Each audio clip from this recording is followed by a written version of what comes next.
Coba dibayangin sebuah negara lagi ada di titik paling rapuhnya. Perhatiannya terbagi, tekanannya lagi di puncak-puncaknya. Nah, justru di saat kayak gitu, di tengah kegelapan malam, sebuah operasi rahasia berjalan.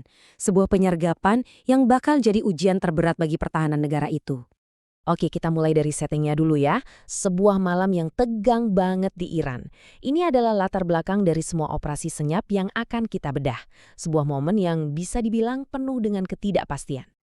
Ini bukan sekedar tekanan politik biasa ya. Ini adalah momen krusial di mana fondasi keamanan sebuah negara tuh lagi digoyang dari dalam. Anggap aja ini semacam ujian dadakan buat sistem pertahanan mereka. Jadi, apa sih yang sebenarnya terjadi di Iran waktu itu? Gini, kondisi internal lagi nggak stabil. Demonstrasi anti pemerintah pecah di banyak kota. Akibatnya, fokus pasukan keamanan jadi terpecah antara ngurusin demo di kota sama jaga perbatasan. Media internasional juga sorotannya ke jalanan bukan ke garis perbatasan. Nah, ini situasi yang sempurna banget buat siapapun yang mau manfaatin keadaan. Di tengah semua kekacauan ini, ada pihak yang bergerak dalam bayang-bayang. Mereka ngerasa nggak akan ada yang sadar. Tapi, ada satu hal penting banget yang mereka nggak tahu. Setiap langkah mereka malam itu ternyata udah diawasi. Dan inilah titik balik yang mengubah segalanya. Nah, pertanyaannya, siapa mereka yang bergerak dalam gelap ini? Mereka adalah PJAK, sebuah kelompok militen yang emang udah lama punya konflik sama Iran. Mereka ngelihat kekacauan internal ini sebagai sebuah peluang emas, kesempatan yang nggak boleh dilewatkan untuk menyerang. Operasi mereka dimulai dari Irak bagian utara.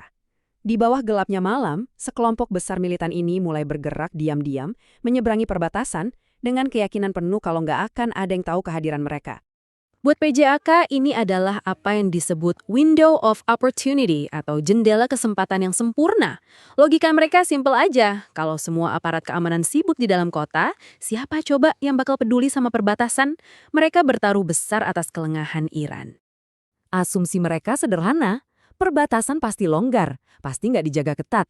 Kenyataannya, mereka salah besar. Sebuah kesalahan kalkulasi yang fatal yang jadi awal dari kehancuran operasi mereka.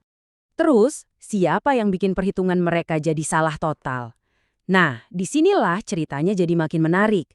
Ternyata, ada mata tak terlihat yang mengawasi semuanya dari jauh. Intelijen Turki yang kita kenal sebagai MIT. Jadi, gimana caranya MIT bisa tahu? Ini bukan kebetulan sama sekali. Mereka punya sistem pengawasan 3 lapis yang canggih banget. Pertama, ada mata-mata mereka di lapangan yang ngasih info langsung.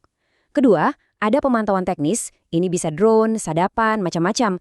Dan yang ketiga, mereka punya jaringan intelijen regional yang kuat. 3 lapis pengawasan ini bikin pergerakan PJAK hampir mustahil buat nggak terdeteksi. Dan hasil pengawasan ini luar biasa akurat. MIT tahu persis rute mana yang bakal mereka lewatin, jam berapa mereka bergerak, bahkan sampai ke titik koordinat spesifik lokasi mereka. Ini bukan info kira-kira ya.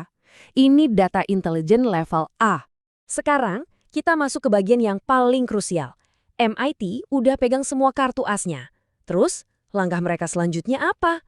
Mereka nggak tinggal diam. Tentu saja, sebuah jebakan mulai disiapkan. Dan bidak-bidak di papan catur permainan ini mulai digerakkan secara senyap. Coba perhatikan cara informasinya dibagikan ke Iran. Ini bukan sekadar laporan rutin biasa. MIT mengirimkannya sebagai peringatan darurat. Ini tuh semacam kode merah, sinyal kalau situasinya gawat banget dan butuh tindakan super cepat. Di tangan Iran, sekarang udah ada semua yang mereka butuhkan. Koordinat, rute, dan jadwal pergerakan musuh. Waktu mereka sempit banget. Kalau sampai kelompok ini lolos dan masuk ke dalam negeri, mereka bisa jadi percikan api yang membakar situasi yang udah panas. Taruhannya tinggi sekali.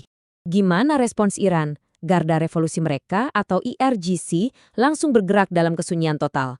Meskipun lagi sibuk di dalam negeri, mereka nggak lengah sama sekali. Unit-unit khusus langsung dikerahkan tanpa suara, bergerak seperti hantu di kegelapan malam. Strateginya jelas dan sangat mematikan. Tujuannya bukan pertempuran terbuka yang bikin heboh, tapi penyergapan yang presisi. Mereka menyebar diam-diam ke daerah pedesaan, dan taktiknya simpel, kepung total. Semua rute, maju, mundur, dan yang paling penting, jalur kabur balik ke Irak, semuanya ditutup rapat. Nggak ada jalan keluar. Dan inilah puncaknya. Saat kelompok PJAC ini dengan percaya dirinya masuk ke zona yang mereka pikir aman, mereka sama sekali nggak sadar kalau mereka sebenarnya sedang berjalan lurus masuk ke dalam sebuah jebakan yang sudah disiapkan dengan matang. Hasilnya sempurna, persis seperti yang direncanakan. Medan pedesaan yang sulit justru jadi keuntungan buat IRGC. Semua jalan keluar sudah dikunci, operasinya berlangsung cepat, tegas, dan tuntas. Infiltrasi itu gagal total, dan ancaman berhasil dilumpuhkan, bahkan sebelum sempat berbuat apa-apa. Oke, operasinya memang berhasil. Tapi apa sih pelajaran yang bisa kita ambil dari sini? Soalnya ini bukan cuma sekedar cerita penyergapan biasa. Ada makna yang jauh lebih dalam di balik operasi senyap ini.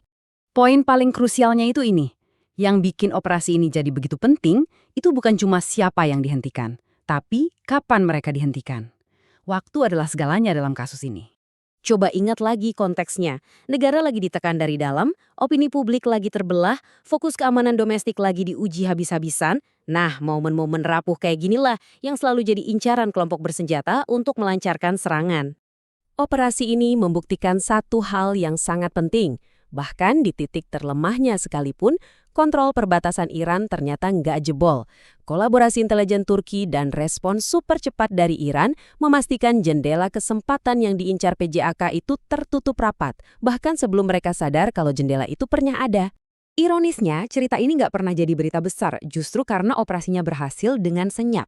Dan ini ninggalin kita dengan satu pertanyaan besar yang bikin merinding. Berapa banyak lagi ya operasi senyap kayak gini yang terjadi di seluruh dunia yang berhasil menggagalkan ancaman besar, tapi kita nggak pernah dengar ceritanya sama sekali?